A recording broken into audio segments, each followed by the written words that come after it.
Hey young friends, Dr. Bill here. I am so glad that you're able to join me today, and I certainly hope everything is going just right for you. Today we're going to continue the series of lessons we began last week, where we're talking about big names in the Bible. And this week we're going to talk about Jacob. Jacob is another one of those big names in the Bible. Now, you may recall that last week we spoke about Abraham. Jacob is Abraham's grandson. That means he was the son of Abraham's son, Isaac. And like Abraham, Jacob's story is in the book of Genesis. And so when we want to know about Jacob and who he was and what he was like and what he did, we have to go to the book of Genesis. Now, the interesting thing about Jacob is that he was a twin. He had an older brother who was born just before him, and his older brother was named Esau. More about that in just a moment. So, what does the book of Genesis tell us about Jacob? Well, the first thing that stands out is that Jacob was a cheat, a trickster. In fact, that's what his name means. His name means heel, and so he played that part very often in the stories in Genesis. He was a heel. He wasn't always a good person. Matter of fact, he often took advantage of others in order to do good for himself. So, for example, when Esau and Jacob reached a certain age where they were getting ready to inherit something from their father Isaac, well, since Esau was the firstborn, Esau could expect to receive the larger portion of the inheritance.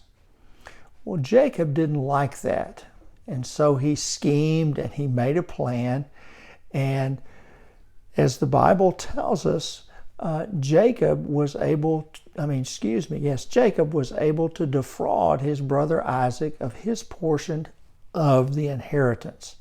So in very many ways, Jacob was a cheat, a trickster, a con man. He wasn't always a good person. The second thing that the Bible tells us about Jacob is that he was a dreamer. When he left home, Genesis tells us that after traveling some time, Jacob decided to bed down for the night.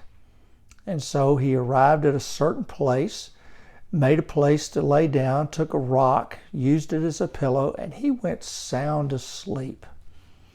And during that time he slept, he had a dream, a very vivid dream, in which he saw a ladder stretching from earth all the way up to heaven. And on that ladder, he saw angels going up and down, up and down. All of that signifying that the distance between heaven and earth was really, really thin. When Jacob awoke, that dream was so powerful, he woke up and said, "Oh, wow, God was here, and I didn't know it." And it was at that moment that God spoke to Jacob and reiterated God's own dream for Jacob and his descendants. Just as God promised Abraham that he would have a son and that his descendants would be as numerous as the stars in the sky, and that they would have a place of their own, a homeland, so God comes to Jacob and says, "You will have descendants, and you haven't reached the promised land yet, but soon your descendants will." God reaffirmed that promise that he made to Abraham. In other words, God used a dream to tell Jacob about God's own dream for him and his people. And then the final thing Jacob is known for is that he wrestled with God. And that sounds pretty impressive, doesn't it? Well, the book of Genesis tells us that while Jacob was traveling to go and have a reunion with his brother Esau, and he wasn't sure whether Esau would welcome him or whether Esau would seek to do him harm.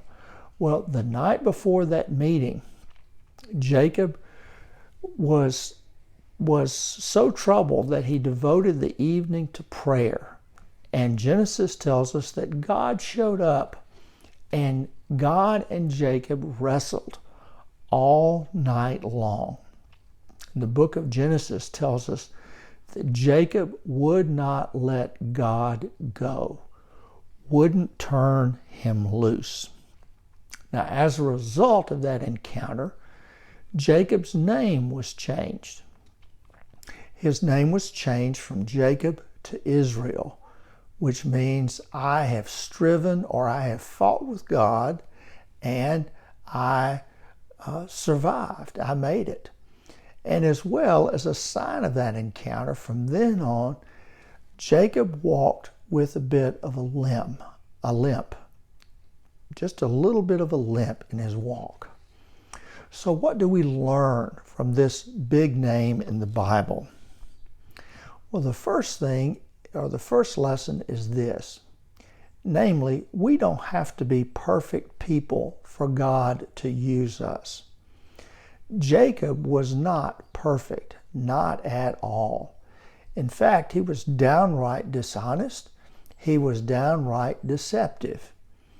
And yet God was so determined to accomplish his purpose and to fulfill his dream that God took Jacob, imperfections, bad character and all, and said, I am going to work through you, and as a matter of fact, I'm going to renew my promise, and it will come true through you.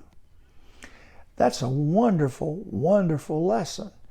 We don't have to be perfect for God to do something in our lives or for God to use us to accomplish good things in this world. We don't have to be perfect people for God to make use of our lives. And then secondly, Jacob's story